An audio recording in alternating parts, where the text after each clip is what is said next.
Well, it's time now for our special segment, Outlook 2025.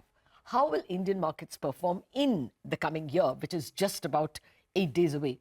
What are the growth headwinds? What will be the top stocks and sectors to look out for in 2025? To talk about all that, we have two special guests with us in the studio. Aditya, Suresh, Managing Director, Head of India Research, and Sandeep Bhatia, Managing Director, Head of Equity India at Macquarie Capital, both of them. Sandeep and Aditya, thank you very much indeed for joining us. Well, Sandeep, let me start with you. As your report says, the consumer has decided to take a nap, looks like, not much consumption. Very nice phrase. But what's the sense? You think it's bottoming out, and as the government spends and the Rabi harvest comes in, would it be buy time in 2025? Consumption stocks. So consumption has been weak, and that's something which has been seen in earnings. I would think that consumption should slowly inch up. There's not going to be a quick rebound. That doesn't happen, especially for the broad swath of consumption that happens in India. But definitely, this means that the worst is behind us. Whether to buy the stocks, I would think we should wait for longer correction, both in the market and for consumer stocks specifically, before we buy them. But the worst of consumption probably is behind us, and it's a slow uptick. It's not yet by the fear. Yes. Okay. Just to add to what Sandeep said, I think we think about consumer as three parts, right? The top end, I think the characterization is things are okay, but momentum is softening. I think middle category is where there is a problem, and I think that problem may kind of persist depending on kind of incomes and inflation. Rural, I think, is an area where I think we are seeing at least some green shoots, right? So things have been kind of soft. Company commentary speaking a bit more optimistically.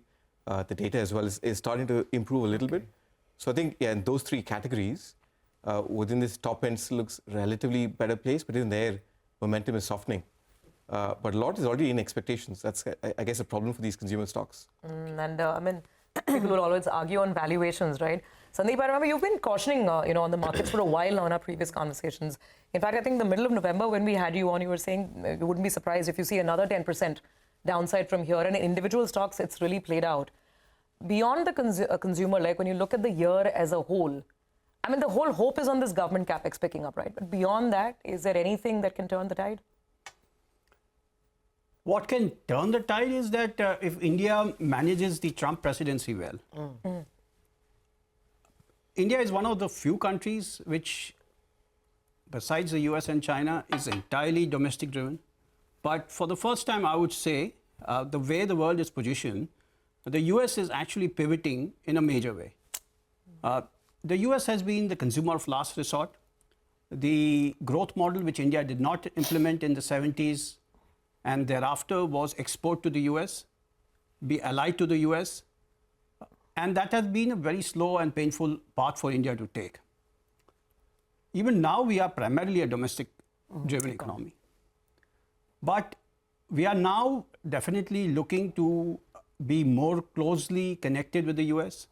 And if the US pivots away from being the consumer of the last resort, then there is growth challenge for the rest of the world, and including India, especially where we are most exposed to, which is in IT services. H-1B visas could be something which the US government can take up.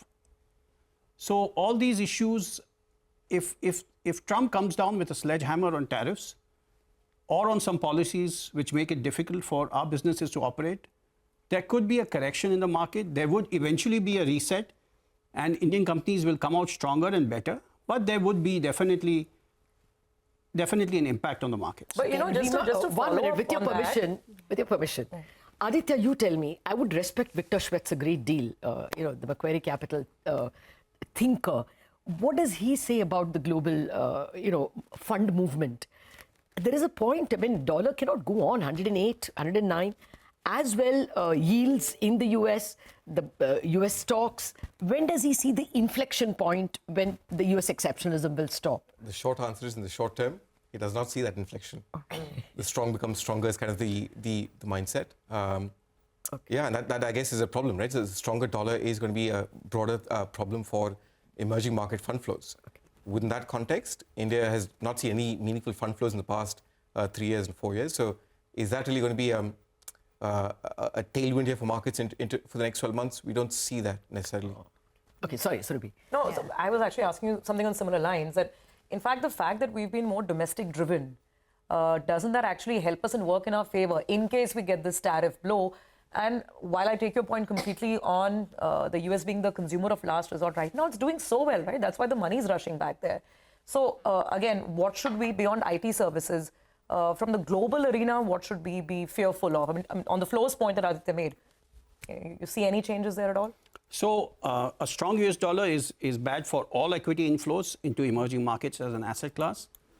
The other thing that we have to be fearful of is how the geopolitics is shaping up. I've been saying that for almost 2 years now, that actually more than earnings, geopolitics is the driver for a lot of things which are happening, which have been broadly good for India. So if something happens in the neighborhood which puts India under any geopolitical pressure, then that could be something which we need to worry about. Not that I expect it to happen, but we have seen unexpected events happen all through 2024 and before. So let's talk about what investors should do, right? You spoke about some headwinds. There are 5 of them which you've outlined, which will test the resilience of the domestic liquidity. But you still have some buy ideas. In this rich bazaar, bottom up, you still find 25 buy ideas. Can you talk a little bit about that? So let me just go through that a little bit, right? So in that report, what we're basically saying is that there are these headwinds for us to kind of work through, as you kind of pointed out.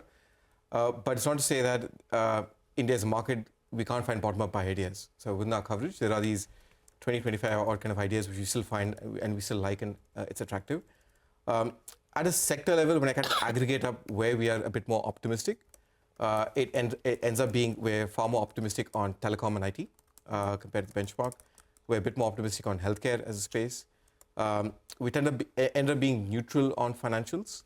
We end up being meaningfully negative on consumer, right? That's kind of a key underweight here for us. Industrials is about kind of in line. So that's kind of the broad kind of flavor of kind of how we are positioned. We can touch on the specific stocks, but yeah, sector-wise, that's how we are positioned. But a lot of it is also down to what's already in earnings expectations. And the 2-year forward story, is that going to be lifted upward or downward? And that has a big influence on kind of what is mentioned. Either of you can take this, but would you all prefer mid-caps? Because all the selling is coming by the FIs in the big ones. So even in pharma, for instance, would the preference be towards non-nifty? I think the general mindset, Lata, is more just specific and bottom-up rather than a general broad brush of mid-cap, large-cap. But you're completely correct that foreigners, as an example, the banks, that's been the biggest kind of overweight position. And despite the valuation support, there's more selling which is kind of coming through. Absolutely. So it's an interesting dynamic which is at play. But I wouldn't characterize as sell all mid-caps. I think there are quite a few kind of quality ideas within there which we like. Yeah. Okay. And to top it off, and this is something you mentioned in the report, there is, apart from the FPI selling, there is VC selling, there is MNC parent selling, there is Indian promoter selling. So just a sheer supply of paper. How much does that concern you folks? And I mean, we've seen this in the past. I don't know if this is the same again, that when you have this amount of paper hitting the market, usually coincides with a bit of a top. So on the market as a whole, what's the market call for 2025, and what about all this additional selling in India? Yeah, so just on the supply of paper as well, it's clearly in response to the excess liquidity which is there in the market, right? Just to contextualize this again, domestic liquidity, even if you follow the NSE pulse, I mean, when you look at DII plus individuals, it's about $70 billion in this year, right? Which is a fairly large number. That's only the first 10, 11 months of the year. So there is more there with that. It's not been foreign. Now, when you think about the primary and secondary kind of supply, it's still behind this, right? So to the extent that this level of domestic liquidity holds, this pace of kind of primary and secondary activity can actually be absorbed, right? Now, having said that, I think the broader things which we think about is, in fact, just 2 points. One is that the average ticket size of these transactions down 75% in the past, say, 2 years. That, I think, is a red herring on its own. And point 2 is that only about, say, 5 or 10% of these proceeds is going to fund growth capex. Absolutely. It's all people Everything cashing else out. is luxury property, right? Or something else somewhere. Yeah. That is, again, a red herring. But I think the broader dynamic is that I think it's in response to these deep liquidity dynamics which have manifested itself. And as long as that holds, we could see a repeat of this next year as well, right? It's all boiling down to domestic liquidity then. Yeah. Yes. So just to add to what he just mentioned, I would welcome the widening of the market in terms of the IPOs which are coming through. There are some good businesses which were not listed, which have been listed, Yes. and they will get, we'll see further additions. We also saw a process when the GDRs and ADRs were coming that we were exporting our markets out. That's not happening. So structurally, that's a good thing. What is, as he said, pointed out, is a worry figure. And someone I know has said that at the beginning of the bull market, the investors have the cash and the promoters have the vision. And now, at the end of the bull market, the promoters have the cash and the investors are left with the vision. So in the end, I think the way the IPO markets are happening with everyone cashing out, it's clearly that valuations are very rich and very and a good point to cash out. And therefore, this can continue as the liquidity flows can indicate. But in the end, it only points down to the underlying theme, which we've been saying for some time now, which the markets are expensive. Earnings has been slowing down. A lot needs to unfold in the first 2 months of next year. We need to see where the Trump presidency is headed. We need to see where India can position itself over the next 2 to 5 years before we see stabilization of the markets and valuations and an entry point emerge. Okay, you have given us one big cue. Wait for the promoters to stop selling. That is an indication the market is not overvalued.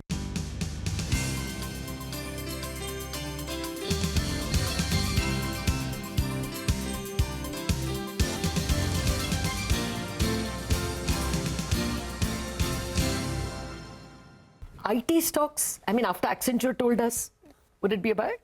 And especially when you said that IT is at risk because of global factors, but as a house, you are bullish on IT. So I think it should be framed in the context of what's already in earnings expectations, right? And when you see IT sector, there has been a downdraft of earnings in the past, say 6 months, right? And so at least our analyst is far more optimistic about demand.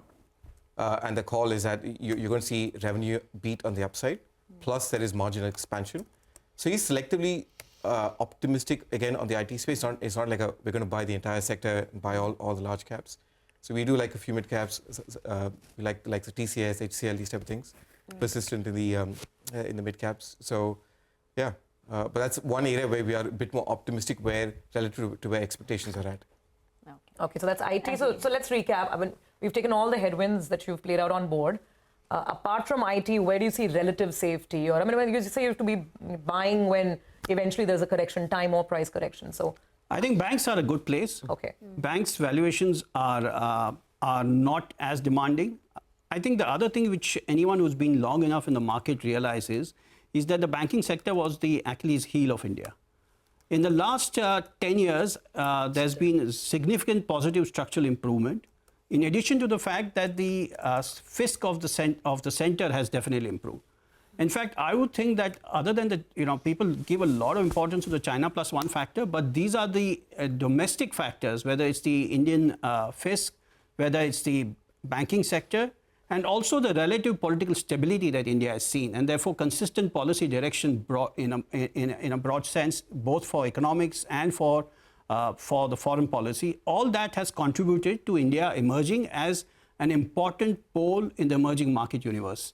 So that is something which I would think more than just China plus one or anything like that, and which is why even if there is some growth slowdown which is happening in the market, I would think that if these factors continue, India's markets may see corrections, but that would not mean that they would be very deep. Okay, but would you expect earnings downgrades to continue for the next 2 quarters, and is it priced in? He spoke about growth slowdown. No, so I think that's one thing which we would definitely want to continue to caution, that in the past 2 quarters, we've finally started seeing more misses than beats in estimates. The shape of the earnings graph for India has been a big support factor over the past 2 years, right, where our estimates have kept being revised upward with that markets were supported. I think that has to be reset. There has to be a reset, right? So expectations remain still far too optimistic. When you look at the kind of 2-year kind of growth outlook, it's still about 15% EPS growth, which is, I think, disconnected from kind of what we are seeing, at least on the bottom up. And what should it be reset to from 15%? I think if it would be, even if you get 10 or 12, I think that would be a good outcome.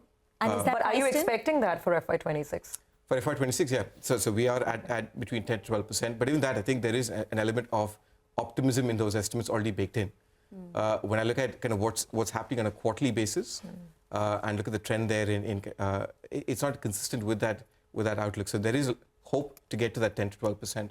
No. But it has the risk. There are That means downside another risks to year, that. another year of single-digit earnings growth can't be ruled out. We would not rule that out. But then it's always been about a market where we cut, roll forward, and keep the faith in the 2-year forward story, right? So the narrative about the growth outlook also matters. Okay. But for FY26, yeah, we are more in the camp of more But how do you downgrades. hold the flag of, the India story with a high single-digit kind of earnings growth for the next 2 years? So we are more in the camp that as a market, we do pull back. Yeah. How much? There is a reset which is required. The how much is clearly a function of domestic liquidity. So why we are where we are as a market, a lot of it as a multiple as well, is driven by this domestic liquidity dynamics, right? So to the extent that the resilience of this liquidity is tested, then yeah, then the downside is probably going to be a bit more, a bit more profound. Sandeep, you want to add a range to that? Last time you told us maybe 10%. Widely, I mean, wide range, perhaps for calendar year 25? So I'm not in the camp that domestic liquidity can always be a savior. It can actually cushion the impact of earnings disappointment. So I would think that another 10% correction in the market in the first half of the year, depending upon what happens in terms of what Trump does. Actually, as I said in the very beginning, it actually is externally driven for a change in India, the market, rather than internally driven. But it would be something which if India sees a growth rebound coming through, which it can and which it should, that couldn't be easily be cushioned with domestic liquidity. So we have to see. Your choice of stocks is all very much defensive. Look at that. Sun Pharma, Lupin, all the pharma stocks. And then you have TCS, HCL Tech, Birla Soft, all the tech stocks. Tech and pharma, classic defensives. You're not betting on the capex cycle. You're not betting on the L&T types. Don't see it on the anvil. No, look, I think, again, it's got to be framed in the context of what's already in expectations, right? So industrials, when you look at what's in earnings expectations, there is a lot of growth which is already built into the L&T estimates, the price. right? And so at best, we're meeting numbers. There is confidence on that theme. And I think this first half blip which we saw, we still think that the first half government capex kind of slowdown was more a blip. So we're still behind the theme in full. But I think it's more that bottom-up list again is more in terms of what's already in expectations and where there is a bit of upside in the multiple. L&T does feature in that list of kind of, or within our top, say, 15 odd stocks in there. And that's more, but the proxy again is more about the confidence of the theme than it being about earnings being revised upward. Yeah, fair enough. I mean, there's power grid. So you do have capex stocks. Yeah, sorry. Okay, so just to try and be optimistic, though we have to be realists, and you've played out all the concerns. But if one to just talk about the optimistic upside, the upside risks to a lot of the estimates you've you sort of laid out, what could be the upside risk that perhaps stops this relentless FPI selling for one? So I think 2025 is election light year. We just have Delhi in the beginning of next year, and then we have Bihar coming at the other end. I don't think it can throw up very negative surprises. People already have expectations on both elections. And then we have rest of the year to keep batting and hitting some 4s and 6s, as I would think. I think if Trump comes across and can not be so negative for India and for the rest of the world, he's a deal maker, and I would trust his instincts that he would actually be ready to make a deal with whoever decides to do that.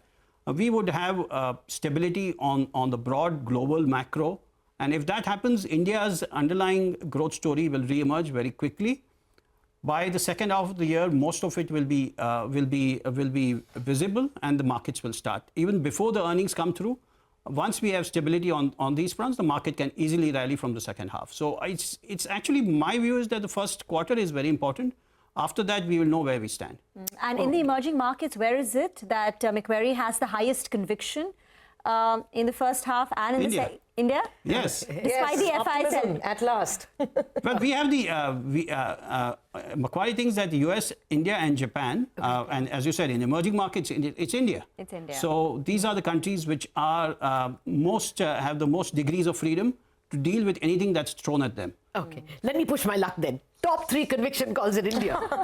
I'm going to refrain from the stock ideas. That's there on the reports. It's probably flashing on the screen.